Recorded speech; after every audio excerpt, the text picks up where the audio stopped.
So, Jess, I'm so excited to have you on Step Up Your Home. Thank you for coming. Thanks for inviting me. It's such an honor. Love you. And we went to school together, so it's so cool. I know. I feel like this is a long-term time coming. We've known each other for so many years, and just watching you and your journey over, the last 10 to 15 years has been amazing for me. Me too for you. Oh, thanks. But I feel like what you do and your journey is so pivotal. It's so important in the subject of home and health because it's completely linked to lifestyle. Yeah. And I feel like on so many levels, your journey that you have, shared with your community and I feel like I can connect with in so many levels. And I truly believe that our homes are such instigation for health or toxic living. Totally. So before I start, I just wanted to dig right in and just ask you what the greatest misconception you feel is in your industry. Of me or just in general, the industry? In general, in like the nutritionist, food and health, that sort of industry. The biggest misconception is that there is a diet that works, really. That's what Jay's Health was built upon, is like helping women free themselves from the diet mentality and realizing there is another way. There's a much better way to live a healthy life and still achieve the results that you want to achieve and truly live your best and most wholesome life. So the biggest misconception is that there is going to be a diet that works.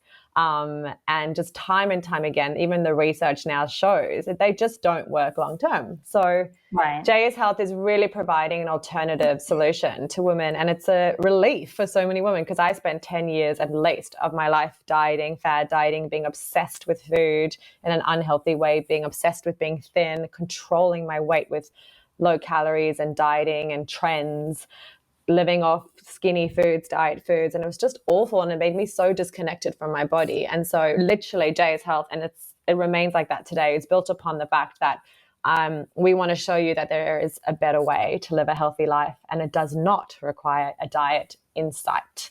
I love it. That's really the biggest misconception, I would say. And it still is. Like, people still will jump onto all the trends and the fads, and they're exciting for a moment, and you might even get good results for a short period of time. There's no doubt about that, but it's just not sustainable. And I want people to also realize that the healthy life can be so enjoyable. It can be, you can exercise in ways that work for you, that you really truly look forward to every day. You can eat foods that are nutritious but also taste delicious. You can learn to eat mindfully and enjoy the eating experience as opposed to feeling guilty and anxious about it. I know how strong the anxiety and guilt comes in, especially if you're a perfectionist with food. And I just love to show people that there is a better way. Yeah, amazing. I love what you're doing. I feel as though food and health is such a, it's such a central topic to so many women because, obviously looks and body image and everything. So I think what you're doing is absolutely amazing. And so many things you just said right now, like close to home with me, suffering from anorexia for many years as well, and like food, issues with food and the same thing, like depriving myself. It's so common, and it's with so many people you wouldn't even know. And I distinctly remember that like trigger point where I really feel like the obsession was cut off. It's a funny thing. It was when I was pregnant with Jessie, who's now 4.5. And I remember I started feeling those, when you're pregnant, you get nauseous and you have no control over what your body wants. Your brain no longer controls what your body needs and wants. It's so obsessive. primal. It's obsessive thinking. Yeah. And it's like, I remember it's so funny, like this thought now when I go back in my head, like I wanted yellow cheese melted and I couldn't even do it on bread. No. I had to do it on a corn thin. Yeah, of course. And I remember like that was the instigating moment where I was like, oh my God, I feel so much guilt that this was yellow cheese. And now I'm like so far away from that spectrum. That's the best thing, is like you can recover from it, And I never thought I could. And it was like my kick was having kids, losing that control, and actually like just not giving two F's about you know, like I just didn't have the Your time in my mind priorities, anymore. everything They changes. shifted. Yeah. Yeah. Your So focus changes off yourself. Which is totally. a So good thing. I feel like everything you said like strikes such a deep chord with me. So on that note, for those who may not know you, Jess, or know, you know, your journey to get where you are today, what like drove you, you know, young 18, 17, 16, 15-year-old Jess, like what drove you towards becoming a nutritionist? Yeah. It's been in my body, I think, really forever. But like the more I think about it, but I was very fortunate to be brought up in a healthy home, grandparents who were literally living the healthy life. My grandmother was a bit of a hippie yogi, drinking her lemon water and eating her papaya and her tray of vitamins every morning. And my mom and dad were incredibly health conscious and active, but also a lot of cooking in the home and a lot of whole foods. And it was very rare 30 years ago. You know, we never had white bread in the house, never had junk food, and we weren't deprived. We were allowed to eat all of that in moderation, but my mom would just take whole foods from the fridge and whip them up into a wholesome meal. She used to go to Italy on cooking courses. So I just grew up in this beautiful, healthy, delicious food type of home. And then immigrated here from South Africa when I was 14. And that's when, unfortunately, that sense of health and balance got lost for me. I developed a really unhealthy relationship with food, bordering on a really serious eating disorder. You know, it was probably my way to control my changing environment. Just latched onto fad diets because also at the same time, my body was changing from puberty. I suddenly got hips and I put on a little bit of weight, which is totally normal, but no one tells you that. So I jumped onto every fad diet I could find. There was no social media back then, so I must have discovered them through trashy magazines or fashion TV. Oh my God, thank God there was no social media back then. No, well, that's why teenagers today have such a difficult time. And so I jumped onto dieting, and really that went on for like 10 years. I tried every single fad diet, and being thin truly became my goal in life. I was fixated on the number on the scale. I was living off diet, skinny foods, just awful obsession with dieting and my weight. And then after school, I decided to study a Bachelor of Health and Nutrition. And so for 5 years, I studied health and nutrition. And in my fourth year of study, I started blogging about this journey. And back then, about 10 years ago now, the health industry was not exactly cool or trending. You know, it wasn't a big space. So it was very good timing for me. But I started very candidly, transparently talking about my relationship with food and how much I was struggling to find balance and how sick of dieting I was. And I started learning so much about whole foods and nutrients and minerals through nutrition study, and realizing that I actually was treating my body pretty terribly as a dieter. And so I started making very small but profound changes, just one a week, I would say, and noticing huge changes. You know, I would give up the diet foods and transition slowly to whole foods. I would make sure I slept more because I started realizing about the importance of sleep. I started reducing my stress levels and taking control of that. I started just eating more fats, which was so important for my hormones and my skin and my mood. I started incorporating more fiber, which helped my gut. I started, you know, consuming a really good high strength probiotic and taking fish oil. I remember taking fish oil and being like, whoa, I swear this is helping my brain, which it does. And, you know, I just started really diving into how good the healthy life feels, and the healthy life, not the diet life. And I started blogging about that. And so many Australian women were just feeling relief in my message. They were really loving how candid I was being, sharing recipes, because, you know, when you're dieting, you're living off, you know, cans of tuna, Diet Coke.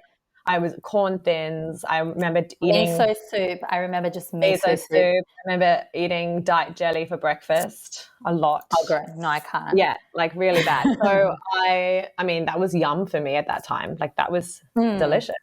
So I started really talking about this transition and just how good I was feeling, because that's what I always say to people. You just want to have a taste of the healthy life and how good it feels, and you become addicted to it.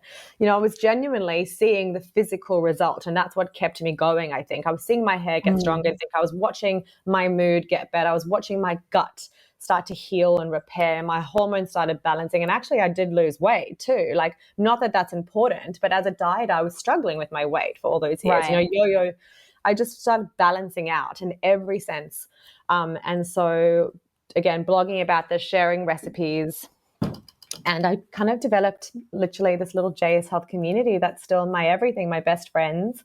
They are the girls, the women who it's not this nutritionist who's dictating to them what to do, what to eat. It's together we're on this journey, and we're together figuring out the best way to live a healthy life. And so that's when I got my first book deal, which led to the rest of the books and an app and a program. And now in the last 3 years, a vitamin range. Which has been going bonkers because obviously it's something that everyone wants and needs, and the products obviously speak for themselves. Well, I actually missed out on the fact that I was in private practice for about 3 years, and I was so fortunate for that time because I really got to be in touch with females and what they were struggling with.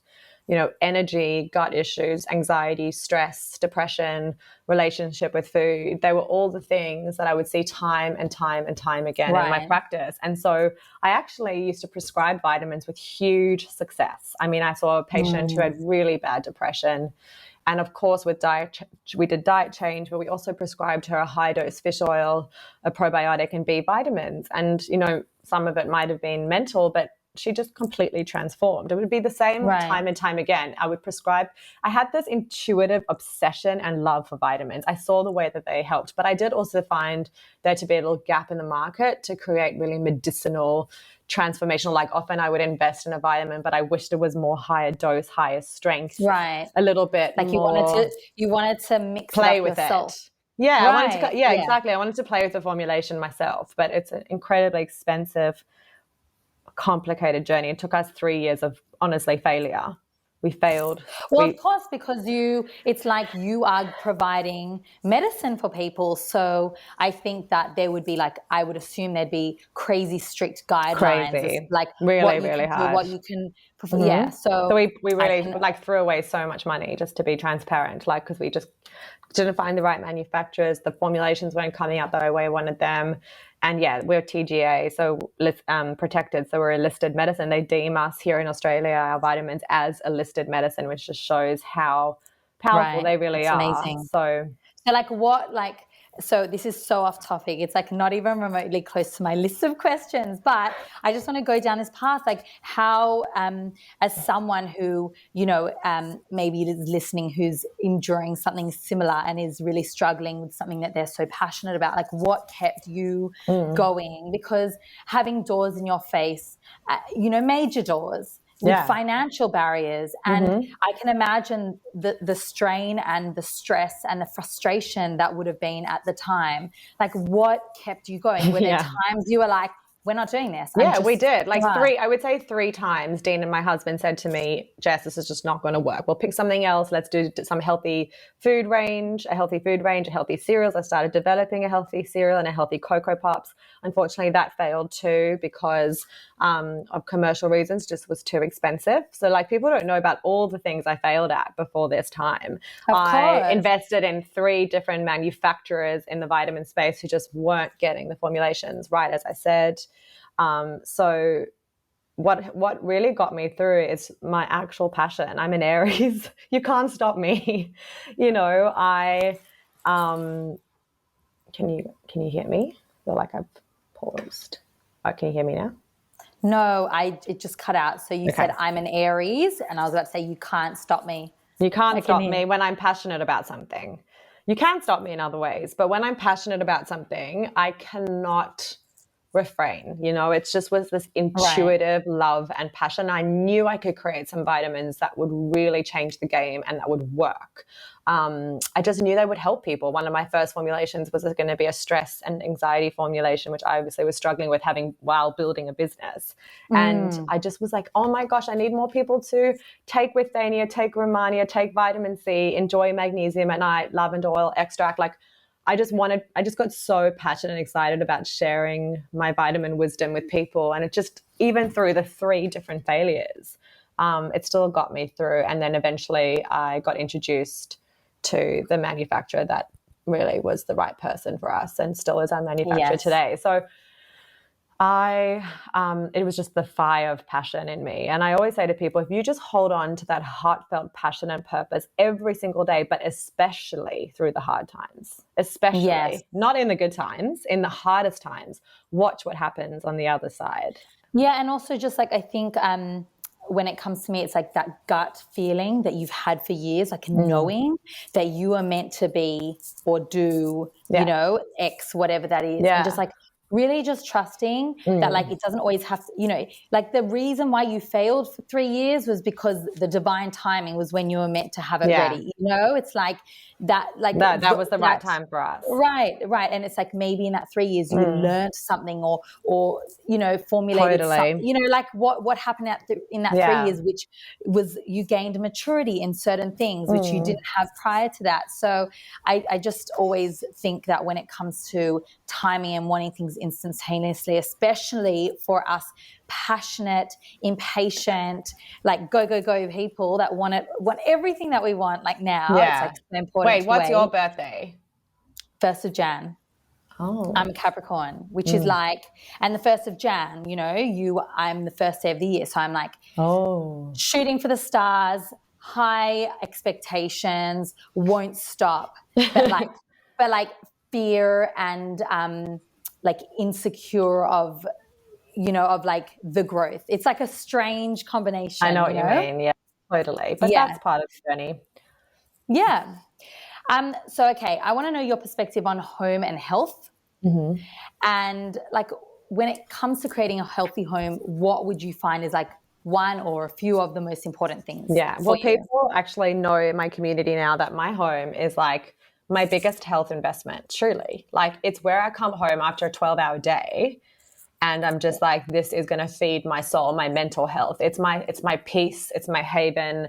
Obviously, from a physical perspective, we're pretty much 90% chemical free, you know, chemical free.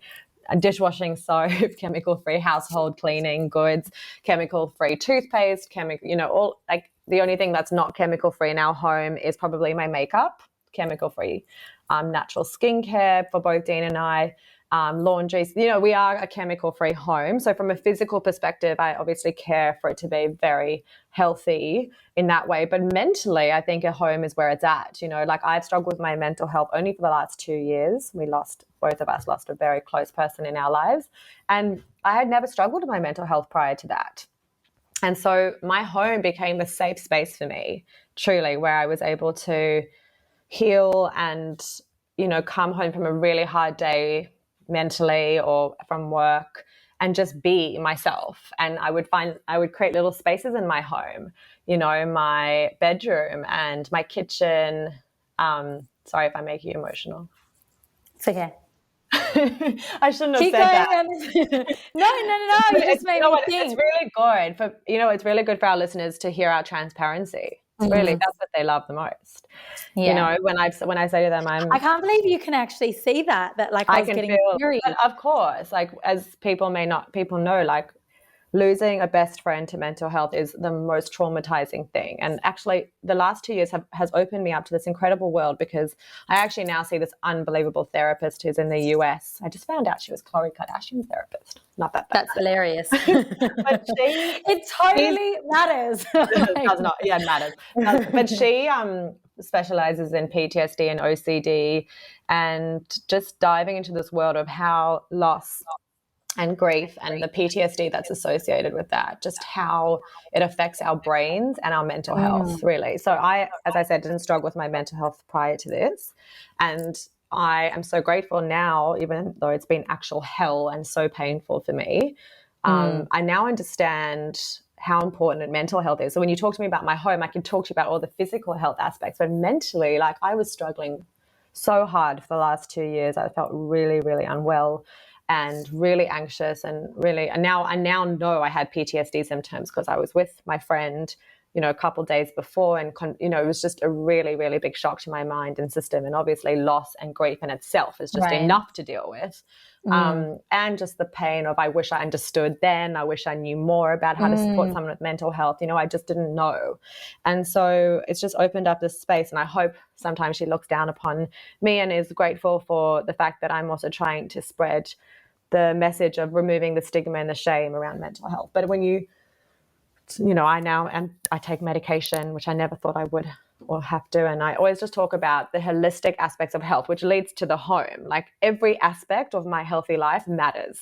My mental health, right. Medication, my home, my physical health, exercising, eating well, spending time with my husband and loved ones. Like all of it matters just as much. It's not about just drinking your green juice and popping your vitamins. Those are really amazing tools that can absolutely transform parts of your body and your health. But I've just dug into mental health. So every time someone talks to me about home, Dean and I recently bought a home and we're actually renovating now. We're about to start building, and it's just all I care about is creating spaces that will actually nourish my mind. Right. And, colors that feed me and not darkness, only light, and making sure that I really invest in a nourishing space, I think is very important for me for my mental health. So yeah, that's become my new focus. And I think the home is so connected to our mental health. It is. It's, so I, about 5 years ago, I went into this journey of understanding how deeply connected our immediate surroundings were. Yeah, I remember you talking about it. Yeah, and I went on this major journey based on an experience that I had where I was living in a home that was constantly dark. It was overshadowed with, tall buildings. There was rising damp, mold throughout the house. It smelled, it was cold, and it really affected my emotional well-being. And then I moved out of that house into another place before we moved into our renovation, and that other space was sun-filled, warm, not moldy, amazing. And both Richie and I noticed major changes and shifts in our lives, both personally and professionally, and our health and emotional well-being. Yeah. And I was so intrigued to understand more about that, which catapulted me into studying these things and reading books like, Joey Dispenza, Breaking the Habit of Being Yourself, and looking more into, just all these professionals who have talked about our cellular levels and hormones and 100%. the way that light affects our hormone levels, just simple things, opening your blinds in the morning so that you can release serotonin, which helps balance melatonin, and all these just little things that most people wouldn't know, simple things, making your bed in the morning, how drastic and powerful that habit will be on your life. It is such a powerful habit, and people question. And I remember going through this journey about 2 years ago with my followers on Instagram and saying, I dare you, 5 days, make your bed every single day, or 7 days. That really helps me too. 4 people came up to me, 4 specific people were like, this is absolute BS. It does nothing. I go, if it does nothing, then just do it. Just try. And I remember they were all saying to me at the end, I feel so amazing when I come back to my room. I feel organized, I've ticked something off the list when I leave my home, which releases dopamine. And automatically you're you're thrown into this subconscious positive hormone change, which is you don't even realize it's happening, but all those little things in your home, they really matter. They really, really matter. And so, look, I mean, what your work is so important, because I think there's not many interior designers who teach people about how to create a home that's so wholesome and nourishing. But I've had to figure it out myself, and I'm not an interior designer. Right, but you have that natural instinct of wanting something that's beautiful around you, and so you take it and you access it, which is powerful enough in itself. But even little things like just, connecting with what I mean, in your home, putting things that you connect with, having this bespoke, exclusive space that's yours. Maybe it's through trinkets that was your grandmother or something that you bought on a journey. Those things spark joy, and stemming 100%. Away from trend, because trends are temporary. They're not timeless. Just stuff like that. I love that. That is so for me. And I also do a lot of warm colors and a lot of blankets in winter and a lot of eye masks around, and just lots of little things that even candles in my office. I'm looking at all the candles in my office, and just the smells or the aroma, or even little things like baking and having the smell of banana bread. Absolutely. Those little things are. Okay, so Jess, are you organized? Are you naturally an organized person, or do you feel like you need to create patterns or like really aim for, creating those amazing habits in your life that would lead to healthy routines? I'm very, very, very, very organized in my business life. Very. Okay. In my personal life, I'm a much more of a free spirit. Like I just kind of go with the flow and see what happens. I wouldn't say I'm like super organized in my personal life, but that's good because my business life is so intense, I think. And so, right. And it's very important for me that my work life is organized, or I would never be able to do what I do. And my calendar's, very much watched. But in my personal life, like I've realized how important it is for me to have my cupboard nicely organized and how relieving and calming that is. And to definitely make my bed, I make my bed every single morning. And that's like the first thing I do, making sure the spaces are really neat. My husband's very helpful with that. Even now with my cooking, like I try to clean up as soon as I've made, like while I'm going to clean up. Yes. That sense of organization. My fridge, it's very important. My fridge is organized, actually. That's something I've been noticing. I make sure all the time that I know where everything is and that I always throw things out. If just like, obviously I'm very conscious of waste recently, but I'll make sure that there's nothing in my fridge that won't be used, if that makes sense. Right. Yes, of course it does.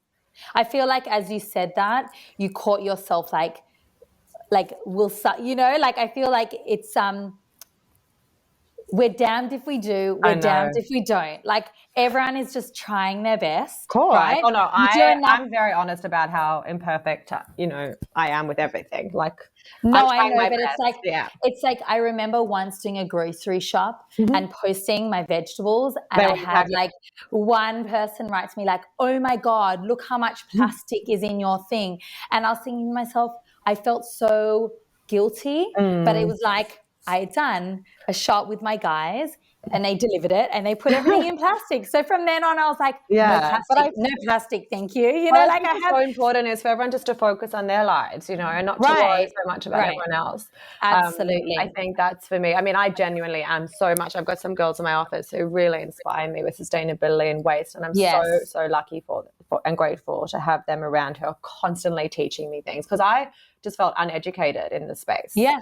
And so now, and I'm really like I'm like doing little changes that are going to help the planet in some small way. And I'm just more conscious of it, But what I'm saying is my fridge needs to be organized. Like things are in jars. I need to have my milk that I use every day. I need to have the yogurt that I use every day, my eggs. Like, so Dean and I do a Sunday shop and we just stock our essentials into the fridge. Like my fridge I just don't like it when it's in a chaotic way. Of course. Yeah. Because it throws you and you open that door all the time. And that makes total sense. No, I love that you're saying you have a team that inspires you. I also have the most amazing girls who are all I attract vegans and vegetarians. Oh, nice. Who they're just amazing. They're like these plastic-free amazing girls, and they inspire me and educate me, and I feel like together we're changing and doing the best that we can. That's so nice. Yes, it is. So I wanted to talk next about something that is very close to my heart, and it's toxic food patterns in the home. So I bring this up, and it was something that I really wanted to talk to you about because,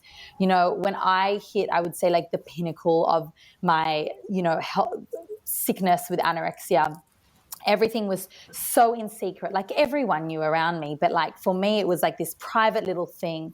And I remember I would have these days of not eating anything. And then when night would come and, everyone was asleep, that was my moment of binge, and I would leave the trail of the chips. And, I remember I would start with a carrot dipped in sweet chili sauce, and it would take me all the way to like very common.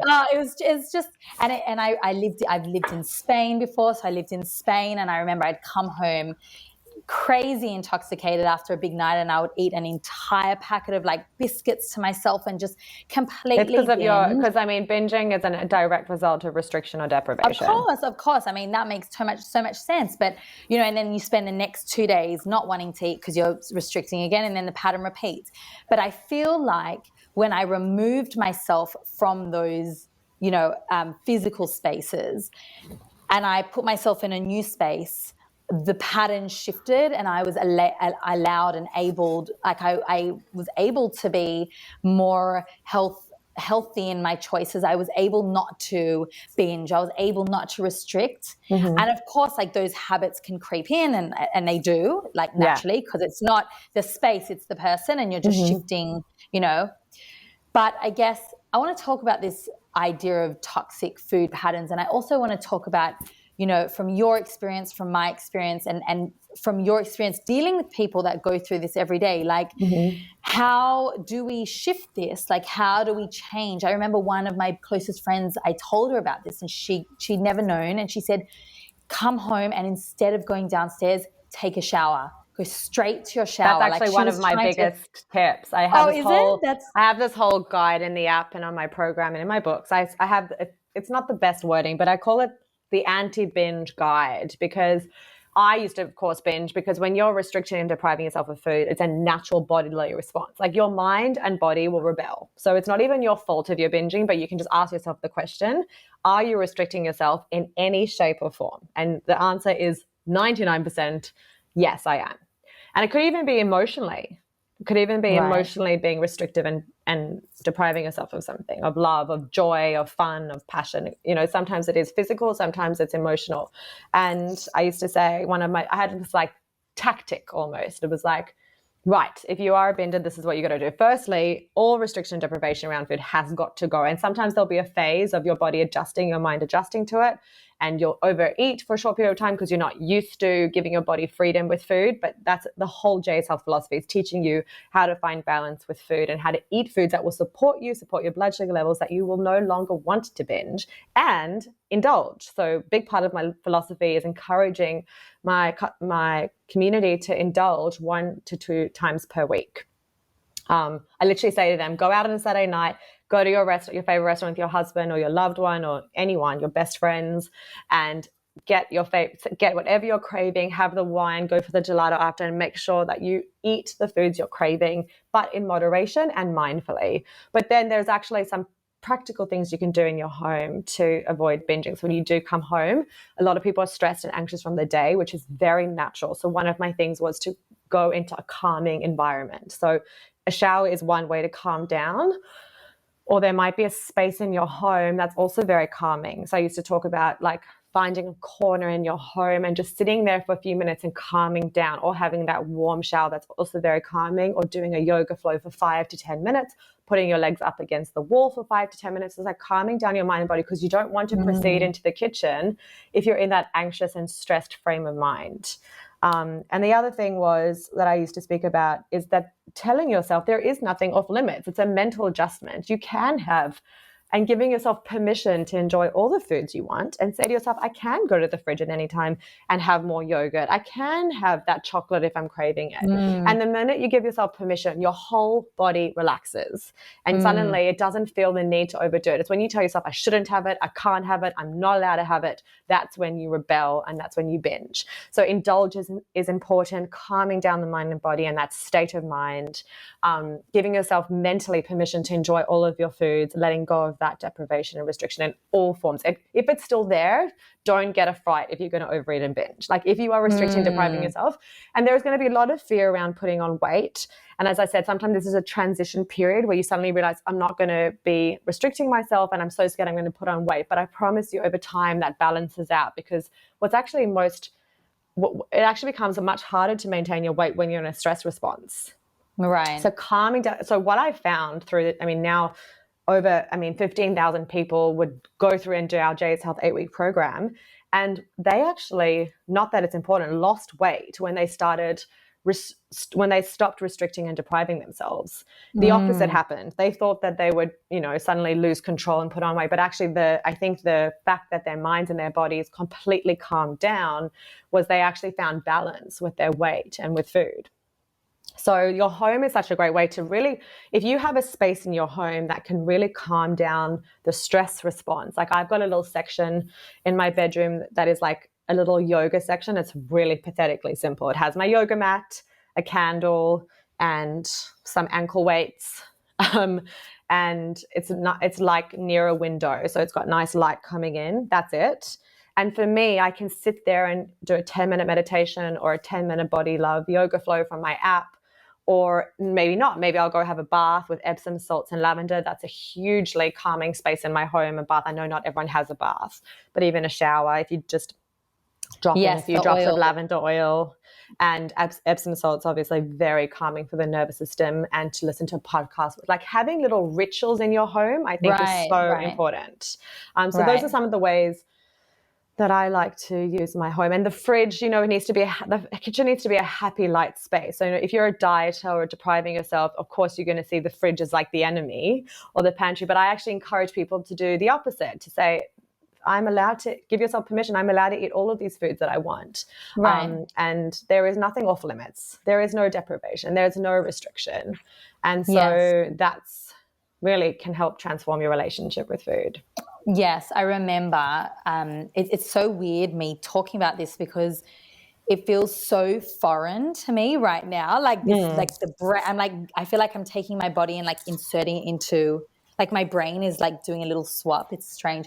But I just remember going through these moments and I like having these these, I don't know, these like moments where I would just click and I'm like, no, I'm not doing this anymore. I'm going to have breakfast. Yeah. And instead of like taking it till 3 before I ate and then coming home and just like Cookie Monstering it, I would wake up and have breakfast, and then I wouldn't be hungry, and then I'd eat lunch, and I would have like a salad or something healthy with toast, and then I wouldn't be hungry until I have dinner, and then I wouldn't binge. Like it was like it wasn't even like a mind shift. It was literally a button.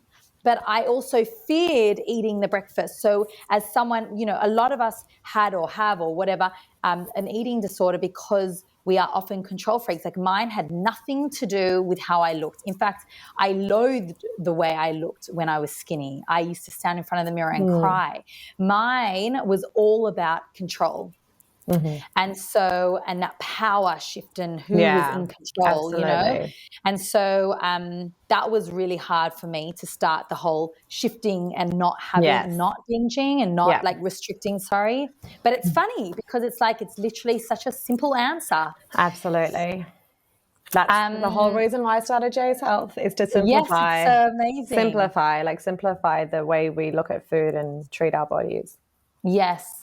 Okay, so someone that has such small, like, you know, has very little spare amount of time, give me your tips and tricks for keeping health and balance between work and home. You know, a lot of people talk about meal prep. I am the most disorganized, mismanaged, chaotic, like not organized at work or at home. Like I'm just like, you know, I try my best, but tell me everything. Yeah, so, I mean, it's really important to me that there was something that just came to my mind with that. What was the question? The first part of the question? Meal prep. So it's like, someone that has very little time. Yeah. What are some hacks and tricks? So I have a lot of boundaries, which is like hugely important, like whilst growing J's Health. So one of the things is my husband and I switched off all technology by 8:30. Like we are disconnected. Now that's extreme. Anyone can set a time that works for them. Like I'm so understanding of people who have to work long hours, who have international jobs, like, or mothers who have to work after putting their kids to sleep. Like I'm totally respectful of that. So you just pick a time that works for you. For me, it's 8:30. You know, I don't have children yet. And you can just pick a time. It could be 9:30, it could be even 10 o'clock, maybe not longer than that, just because the pineal gland, we really wanted to make melatonin. That's what it's there for. And unfortunately, a lot of us are shutting that process down of that pineal gland producing the melatonin, which is so important to calm us down and put us to sleep. It actually takes over cortisol, which is our stress hormone that also comes from there. So its job is to come in at around 6 p.m., take over cortisol, and we're meant to really calm down our minds and our bodies. So I have this very, very strict nighttime routine and ritual. And so I've worked really hard, probably, honestly, a 12-hour day. And then I switch everything off by 8 o'clock. I even delete my social media app. So there is no temptation. I know it's extreme, but it takes me 15 seconds to re-download it 5 seconds to re-download it the next day. So I have no temptation to scroll. So when I'm in the bath, or I'm watching MasterChef, or I'm preparing my mind and body to rest, I don't have the temptation to scroll on Instagram, because what I found, and I've done it myself too many times, is when you do have that moment to rest and calm down the mind and body and prepare it for sleep, you end up scrolling on your phone. And what do? You inundate your brain. You inundate your brain with so much content. And I think the research is going to start to show what that does to your nervous system, A, and B, what it does to the brain and how it works, and obsessive thinking, but also comparison. You're flooding your brain with imagery of stuff that doesn't even exist. It's not even real. Anyway, I have this whole important boundary of switching everything off by 8:30. You can pick a time that works for you, but it's changed my life. It's changed my life. And firstly, I have the most beautiful nights with my husband, number one, which is the most important thing to me beyond, that's number one, not my work, not my staff, that's number one for me. So I need to always nourish that. And then I know I'm going to sleep well and I'm going to wake up refreshed and then be ready for my work day, so it's actually doing that thing. It's actually helpful towards my work. It's not like I'm trying to work less. It's like I'm actually trying to prepare my mind and body for another day, another intense day. People often say to me, how do you do it? You have so much on your plate. I mean, I can't even imagine as a mom how much you guys have on your plates. But I think where what I've done correctly is that I have so much rejuvenation time, and not so much, just normal amounts. Like I go to bed at 10:30, 11, and I just have an 8-hour sleep. But I'm really rejuvenated to continue working and taking on a workload or saying yes to things and being really busy because I have time to switch off. I can understand if you don't switch off, it would be really difficult to have the energy to keep going. So same on the weekends. Emotional energy. Exactly. So my husband and I also don't really allow, sounds really strict, but allow phones and computers in the bedroom, which is quite normal. I think a lot of people try to do that. But if we're going to be typing or working, I actually ask Dean nicely not to bring it into the bedroom. He's a workaholic, so I'm sure he would love to, but I have to. It's meant to be that safe, wholesome, nourishing space, and I don't want to bring my work stress into that space. Right, I'm the exact same. Yeah, exactly, and I'm sure you talk a lot about that.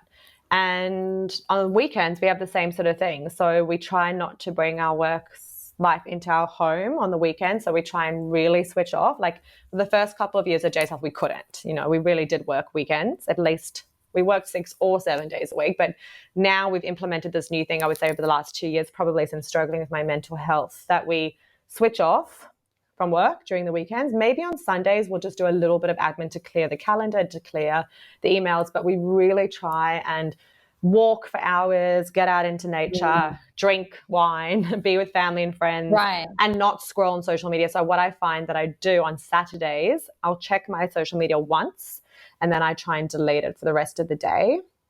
And I try and do that on Sundays too, kind of depends, but I'm very conscious about it. Like my weekends, I need to repair and regenerate or rejuvenate my mind. And so if I spend the weekend on social media, for example, or just constantly connecting with people, I feel drained. So I make sure that I don't do that.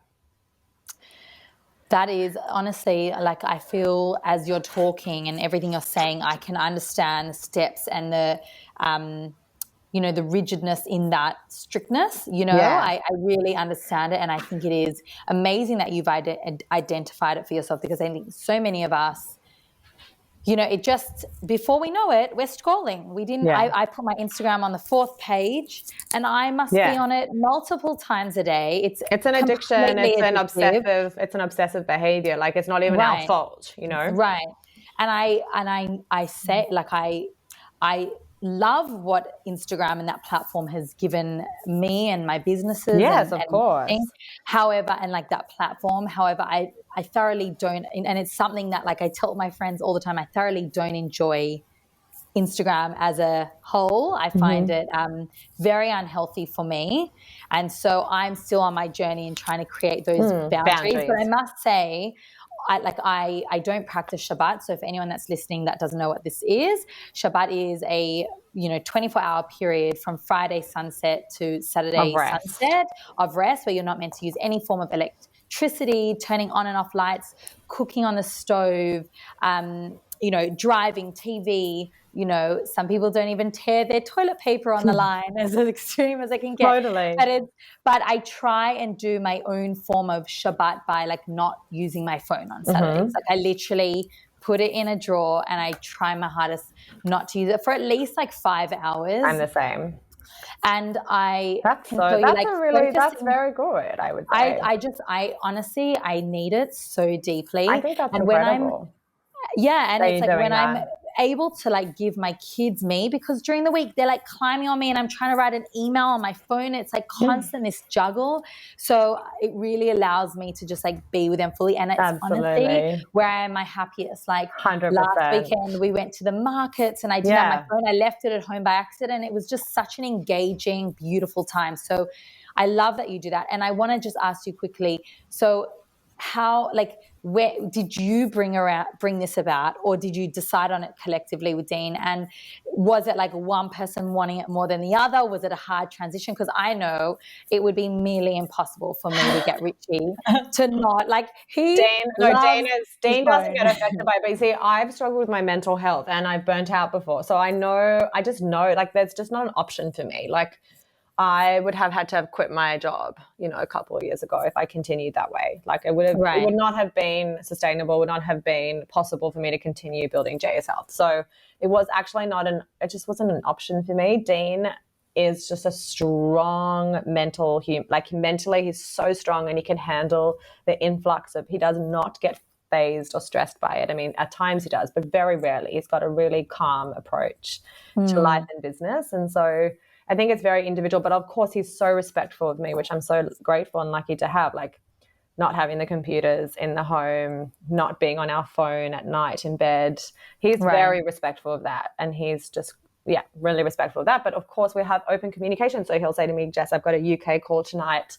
I'll have to be on until 10 o'clock. And I have to understand that, Yes. And he'll understand that I'll be switched off and kind of preparing for bed and I won't be able to be involved in that call. So like, he himself might not be doing it, but he's respectful of me to do it. Right. It's that like deep understanding between like each of your needs, right? Exactly. Like you're gentle on him because it's important to the growth of your business and things that he wants to do. And he's respectful for you because he knows it's important to your emotional well-being. Yeah, exactly. He's a Libra, so he balances everything out. That's amazing. I love that you know your star sign. I don't even believe in star signs, but like I just lately it's been like a little theme in my life. It's so funny. I attract Libras and Leos left, right. Like half of my staff are either Leo or Libras. That is so funny. All right, Jessie, I'm going to finish up there. Thank you so much. That was beautiful. I'm so proud of you. Oh, you too. I've absolutely loved this chat. I loved it. But yeah, thank you so much. Thank you, darling.